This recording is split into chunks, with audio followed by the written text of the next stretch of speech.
वही हुआ, काफी वॉलेटाइल आज का सेशन, उतार चढ़ाव भरा दिन था इंडिसेस के लिए। ब्रेथ खराब है, लेकिन दो सेक्टर्स जो लगातार हम चर्चा कर रहे सीएनबीसी आवाज पर, that is metal as a pack, काफी अच्छी परफॉर्मेंस इससे, और पीएसयू बैंक्स ने एक बढ़त दिखाने की कोशिश की, कहीं ना कहीं मुनाफा बनाने की कोशिश की है। लेकिन बड़ा सवाल यही है sir, India you trade deal देख रहे हैं हम, एक पॉजिटिव इम्पैक्ट, हालांकि कुछ शेयर्स हैं जिस पर नेगेटिव इम्पैक्ट है, उसको कैसे नेविगेट करेंगे वो समझेंगे। लेकिन बाजार में अभी क्या लग रहा है, क्या ये सेशन मतलब ट्रेड दो तरफा मिल रही है बाजार में, या फिर बड़ा टेक्सचर जो है वो नेगेटिव साइड ही है? कैसे नेविगेट करें लेवल्स के लिहाज से, और 25-200 का लेवल कितना इंपॉर्टेंट? देखिए श्रेया, सबसे पहली बात तो आज की क्लोजिंग काफ़ी इंपॉर्टेंट है। अब देखिए, आप जिस दिन हमने इंट्राडे में निफ्टी पर 24,941 हिट किया था, अगर आप देखें उस दिन भी हम क्लोज में 25,000 के नीचे नहीं बंद हुए थे। अब तक आई थिंक क्लोजिंग बेसिस पर हमने 25,000 आई थिंक अब तक रीच नहीं किया है। तो इन दैट सेंस क्लोजिंग जो है वो आपके लिए काफ़ी इंपॉर्टेंट हो जाएगी कि आप कहाँ पर बंद हो रहे हैं इस मार्केट में, ये देखना थोड़ा सा एक इम्पॉर्टेंट रहेगा। आप ठीक है, अगर रिकवरी फेल हुई तो बड़ा नेगेटिव है, 25,200 के ऊपर बंद हो तभी थोड़ा सा कॉन्फिडेंस आएगा। लेकिन टेक्सचर खराब है मार्केट का, बड़ा टेक्सचर सेलोन रैली का है, और इतनी बड़ी ट्रेड डील के बाद भी अगर इतना ही रिएक्शन आया तो फिर क्या रिएक्शन आया? राइट, थोड़ा तो बड़ा रिएक्शन आना चाहिए था ना। मतलब इतनी बड़ी अगर ट्रेड डील हो रही है तो mother of all trade deal है अगर, और ऑलरेडी मार्केट इतना गिरा हुआ है, हालांकि डील पॉजिटिव है, मैं उसमें नहीं जा रहा हूँ, वो उसकी अपनी अलग कॉन्टूर्स हैं, उसमें कुछ पॉजिटिव है कुछ नेगेटिव है, लेकिन ओवरऑल एक इतनी बड़ी डील हुई, इसमें मार्केट को कम से कम निफ्टी पर 200-250 पॉइंट तो ऊपर होना चाहिए था। नहीं है तो मतलब दिक्कत कहीं और है। दिक्कत यहाँ पर है, जो नीचे फ्लैश हो रहा है ना, एशियन पेंट्स, दिक्कत यहाँ पर है। दिक्कत यहाँ पर है, अगर एशियन पेंट्स इस क्वार्टर में डिलीवर नहीं कर पाया, बेस इफेक्ट फेवरेबल होते हुए, जीएसटी कट का फुल क्वार्टर होते हुए, सब कुछ होते हुए अगर एशियन पेंट्स इस क्वार्टर में डिलीवर नहीं कर पाया तो दिक्कत यहाँ पर है। हाँ, बीच बीच में आएंगे एक्सिस बैंक जैसे नंबर्स भी आएंगे जो बीच बीच में आपको थोड़ा सा एक कॉन्फिडेंस दिलाएंगे कि चीज़ें ठीक हो गई हैं, लेकिन 7.9% वॉल्यूम ग्रोथ इस क्वार्टर में, सॉरी टू से दिस, मतलब ये थोड़ा सा दिक्कत है। तो ऐसे में रैलीज को आप यूज़ करें अपनी फंसी हुई पोजीशन से बाहर निकलने के लिए। जहाँ पर भी आप फंसे हुए हों, आपको लग रहा है वहाँ पर आप एग्जिट करें, लेकिन जहाँ अर्निंग्स पॉजिटिव हैं वहाँ पर आप खरीदारी भी करें। जहाँ तक निफ्टी पर बात है, निफ्टी के अहम लेवल्स क्या होंगे? सपोर्ट है आपका 24,925 से 25,000 पर, और रेजिस्टेंस रहेगी आपकी 25,200 से 25,250। बैंक निफ्टी की जहाँ तक बात है 58,500 पर आपका क्रूशियल सपोर्ट रहेगा, और 59,000 पर करीब करीब रेजिस्टेंस रहेगी। लेकिन लेट्स सी किस तरीके से मार्केट बिहेव करेगा। वीरू के पास चलते हैं। अनुज, हम इस ट्रेड डील की बात कर रहे थे, सुबह भी बात कर रहे थे, काफ़ी समय से अगर आप देखें तो ये सुर्खियों में थी। लेकिन इस ट्रेड डील के अंतर्गत हमने कुछ दिया भी है, कुछ लिया भी है। मैं एम को देख रहा था अनुज, और स्पेशली वो कंपनियां जिनका प्रोडक्ट पोर्टफोलियो और जिनकी गाड़ियों का जो दाम है वो 25 लाख के ऊपर जाता है। हमारे पास ऑटो एक ऐसी बास्केट थी जो सबसे स्ट्रॉन्ग थी, अलॉन्ग विद पीएसयू बैंक्स। कैसे रीड करना चाहिए ऑटो को इस वक्त, स्पेशली वो कंपनियां जिनका प्रोडक्ट पोर्टफोलियो 25 के ऊपर का है? देखिए वीरू, मेरा ये मानना है कि वाइल हमको हर तरह की इंडस्ट्री में कुछ ना कुछ प्रोटेक्शनिज्म की ज़रूरत होती है, कहीं ना कहीं एक सेंस बन रही थी कि जो जर्मन गाड़ियां हैं उनके ऊपर कुछ बहुत ज़्यादा ही टैरिफ था, है ना, और उसकी वजह से अगर आप जैसे दुबई जाते थे तो जिस रेट पे इंडिया में मिलती है उससे आधे रेट में मिलती थी। अब ऐसा है कि मेक इन इंडिया जो है उसमें ऑटोज एक बहुत बड़ा कंपोनेंट है, लेकिन इसका मतलब ये नहीं है कि ड्यूटी कट होने के बाद भी M&M की कारें या मारुति की कारें रिलेटिवली कम्पिटिटिव होंगी ज़्यादा। लेकिन इशू क्या है, मान लीजिए कोई मर्सिडीज़ की गाड़ी है जो अब तक 80 लाख की आती थी, अब वो 80 लाख से घटकर, मान लीजिए, अब मुझे एग्जैक्ट अरिथमेटिक नहीं पता है, लेकिन 80 लाख से घटकर सपोज करिए 60 लाख की हो जाएगी। इन दैट केस सपोज आप एक M&M की टॉप एंड या कोई और टॉप एंड गाड़ी ले रहे थे, अब तक 30 या 35 लाख की मान लो ले रहे थे, तो उसमें क्या आप ये सोचेंगे कि मैं थोड़ा और एक्स्ट्रा खर्च करके मर्क ले लूँ क्या? ये एक थॉट प्रोसेस है। ये जो आज स्टॉक में रिएक्शन है ये सिर्फ इसका एक इम्पैक्ट है। वैसे मुझे लगता है कि इतना बड़ा देश है हमारा, दोनों के लिए जगह है। मुझे लगता है कि एक कम ड्यूटी के बावजूद यूरोपियन गाड़ियाँ भी बिकें, और हमारी जो गाड़ियाँ जिस तरीके से बिक रही हैं उतनी गाड़ियाँ हमारी गाड़ियाँ बिकें, इसकी जगह है।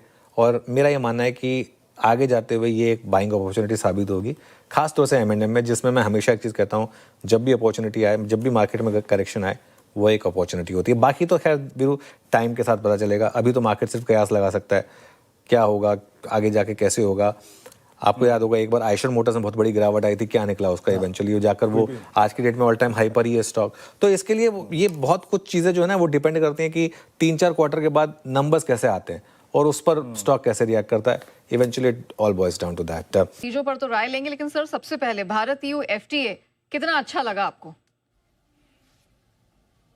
देखिए, वैसे देखा जाए तो इसमें कोई डाउट ही नहीं कि यूरोप के एक साथ इतने सारे देशों के साथ डील करना, फ्री ट्रेड एग्रीमेंट करना सेंटिमेंट के लिहाज से बेहद पॉजिटिव है और मदर ऑफ ऑल डील्स भी से माना जा रहा है। खुद पीएम मोदी साहब ने कहा है, साथ ही खुद यूरोपियन यूनियन की चीफ उर्सुला जी, उन्होंने भी कहा कि हम मदर ऑफ ऑल डील्स करने जा रहे हैं। इतने सारे देश और भारत एक डील होना, इसमें कोई डाउट नहीं कि बड़ा पॉजिटिव है। 97% ऐसे प्रोडक्ट्स हैं जिन पर अब ड्यूटी काफ़ी कम हो जाए जो भारत में इम्पोर्ट किए जाते हैं। तो भारत के कंज्यूमर्स के लिए इसमें कोई डाउट नहीं कि डील बहुत अच्छी है, आपके हमारे लिए बहुत अच्छी डील है। लेकिन कुछ चीज़ें ऐसी है जहां हमें फ़ायदा हो रहा है और कुछ चीज़ें ऐसी है जहाँ यूरोप के देशों को फ़ायदा हो रहा है। अब इसमें एक ट्रेड ऑफ है नेहा, वो समझना जरूरी है, जो शायद आपको ये बात कोई बताएगा नहीं। ये भी आपको समझना और देखना जरूरी है कि कहाँ हमें फ़ायदा है, कहाँ उन्हें फ़ायदा है। ठीक है, जैसे हमने सुबह भी बात किया, हमें फ़ायदा कहाँ है, pharma, IT, textile, leather, process food, sea foods, ये सारी चीज़ें, केमिकल, पेट्रोलियम प्रोडक्ट्स, यहाँ पर हमें फ़ायदा है। हमें नुकसान कहाँ है, high and machinery products, aviation, aircraft products, कारें, लीकर, जो महंगे आइटम, वहाँ में नुकसान है। अब इसमें दो बड़ी दिक्कतें जो आपको समझना पड़ेगा यूरोप के साथ डील होने में। अब दो दिक्कतें हैं। पहली दिक्कत है तो किस तरह के बिजनेसेस यूरोप की कंपनियों के लिए खुल रहे हैं और किस तरह के बिजनेसेस हमारी कंपनियों के लिए खुल रहे हैं। तो यूरोप, मैं ये कंपनियों के लिहाज से बता रहा हूँ, कंज्यूमर के लिहाज से डील बहुत अच्छी है, क्योंकि कई सारी ऐसी चीज़ें हैं, ऐसी महंगी चीज़ें हैं जो हम यूरोप से इंपोर्ट करते हैं, वो हमारे लिए सस्ती हो जाएगी। मसलन दो बड़ी चीज़ें जो हाई मार्जिन वाले बिजनेस है, वो बिजनेस जो इंडिया में हो रहे हैं जहाँ हाई मार्जिन है, एक तो है कारें, स्पेशली महंगी कारें, और दूसरा liquor, high and liquor products. ये दोनों अब भारत में सस्ते हो जाएंगे। क्यों? कि 110% जो ड्यूटी लग रही है कारों पर, वो 40% पर आ जाएगी। तो जाहिर सी बात है कि अगर आप इसी दाम पर किसी महिंद्रा की गाड़ी खरीद रहे हैं और उस दाम पर अगर आपको मर्सिडीज मिले, तो आपकी चॉइस क्लियर होगी कि आप मर्सिडीज खरीदना पसंद करेंगे। करेक्ट? तो जो हाई एंड कारें बनाने वाले, और इसी वजह से आप देखिए ऑटो इंडेक्स आज तेजी से लुढ़का है, क्योंकि जो महंगी कारें हैं वो अब भारत में सस्ती हो जाएगी, इंपोर्ट करना आसान हो जाएगा। 40% ड्यूटी पर आपको ऑडी इंपोर्ट करना है, फॉक्सवैगन इंपोर्ट करना है, आपको मर्क इंपोर्ट करनी है, BMW इंपोर्ट करनी है, तो वो आपके लिए बहुत कॉम्पिटिटिव हो जाएगी। ऐसे में अगर चॉइस होगी तो शायद हो सकता है भारत के लोग ये महंगी कारें खरीदना ज़्यादा पसंद करें बजाय किसी दूसरी कंपनी की महंगी कार के, जो कि भारत की अपनी कंपनी है। तो पहली चीज़ ये है। दूसरा, लीकर प्रोडक्ट्स में देखिए आप, यूनाइटेड स्टेट्स मैकडोवेल के जो प्रोडक्ट्स हैं या बाकी दूसरे लीकर प्रोडक्ट्स हैं, जिसके लिए लंदन, स्कॉटलैंड वगैरह ये देश जाने माने जाते हैं, अब इनमें भी हाई मार्जिन बिजनेस है। ये जो लग्जरी प्रोडक्ट्स है, इनमें मार्जिन बहुत ज़्यादा होता है। तो ये हाई मार्जिन बिजनेस अब भारत में जो कंपनियां कर रही हैं, उनके लिए मामला मुश्किल होगा। ठीक है, इसका मतलब ये है कि क्या भारत के लिए सब कुछ खराब है? नहीं, ऐसा नहीं। भारत के लिए कई सारे प्रोडक्ट्स के लिए रास्ता खुल रहा है, लेकिन उनमें मार्जिन्स बहुत कम है। For example process food, sea food, textile, बड़े मार्जिन वाले बिजनेस नहीं है, बहुत छोटे मार्जिन वाले बिजनेस। IT सर्विसेज हुआ, इनके एक्सपोर्ट तो बढ़ेंगे, इन पे ड्यूटी कम होगी, लेकिन जो कम मार्जिन वाले बिजनेस है वहाँ हमारा कारोबार बढ़ रहा है। जो ज़्यादा मार्जिन वाले बिजनेस है वहाँ पर यूरोप का कारोबार बढ़ रहा है। नंबर 1। तो पहली चीज़ तो है कि हमारी ज़्यादा मुनाफे वाली कमाने वाली कंपनियां जो है ना, उनके लिए बड़ा नेगेटिव हो गया। कम मुनाफे वाले कमाने वाली कंपनियां उनके लिए पॉजिटिव है, लेकिन उनके लिए उतना ही पॉजिटिव है जितना पहले चल रहा है, थोड़ा सा एक नोच ज़्यादा हो गया। ये तो पहली चीज़ होगी मार्जिन के लिहाज से, कमाई के लिहाज से। दूसरी प्रॉब्लम जो है वो इकोनॉमी के लिहाज से। आज की तारीख में हम 8% से ज़्यादा ग्रो करने वाली दुनिया की फास्टेस्ट इकोनॉमी है, और दुनिया की आज की तारीख में हम यूरोप की इन सारी इकोनॉमी से बड़ी है। सिंगल इकोनॉमी अगर आप देखें तो हम आज इनसे काफ़ी बड़े हो गए, यूरोप वालों से सबसे। करेक्ट? सो अब पॉइंट क्या है? पॉइंट ये है कि यूरोप में इकोनॉमी की सिचुएशन वहाँ पर ढीली है, वहाँ पर कंजम्पशन भी ढीला है। तो अगर जहाँ कंजम्पशन ही नहीं तो हम ज़्यादा बिजनेस क्या बढ़ा लेंगे। लेकिन उल्टा यूरोप के लिए एक हाई ग्रोथ इकोनॉमी में रास्ता खुल जाता है। आज जितनी गाड़ियां 2.5 लाख गाड़ियां करीबन आप मान के चलिए एक्स्ट्रा इंपोर्ट होगी अब यूरोप से। ये इनिशियल फिगर है, ये तो पुरानी कंजम्पशन पैटर्न को देखते हुए। अब हो सकता है सस्ती होने के बाद और कंजम्पशन बढ़ जाए और ज़्यादा आने लगे। सो हमारे यहाँ प्रॉब्लम है कि कंजम्पशन हमारे यहाँ है तो उनको एक बड़ा और बूमिंग इकोनॉमी का मार्केट मिल रहा है, जो कि शायद हमारे लिए नहीं है।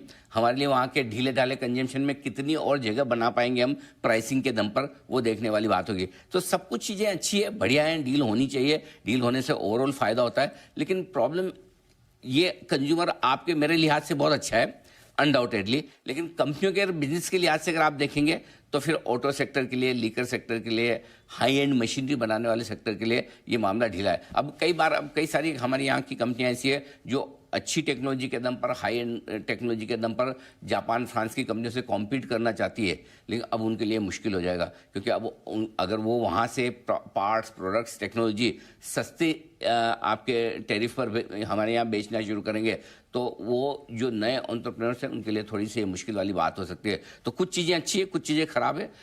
ज़्यादा कंज्यूमर्स के लिहाज से अच्छी चीज़ें, आपको हमें थोड़ी सस्ती चीज़ें मिलेगी, लेकिन बिजनेसेस के लिहाज से देखें तो थोड़ा नेगेटिव। मार्केट के लिहाज से देखें तो उन्हें एक बढ़िया और बड़ा और बूमिंग मार्केट मिल रहा है, हमें एक सुस्त और ढीले इकोनॉमी में अपनी जगह बनानी पड़ेगी। तो चैलेंजेस भी काफ़ी है, अच्छे भी हैं, तो कुछ साथ में चुनौतियाँ भी।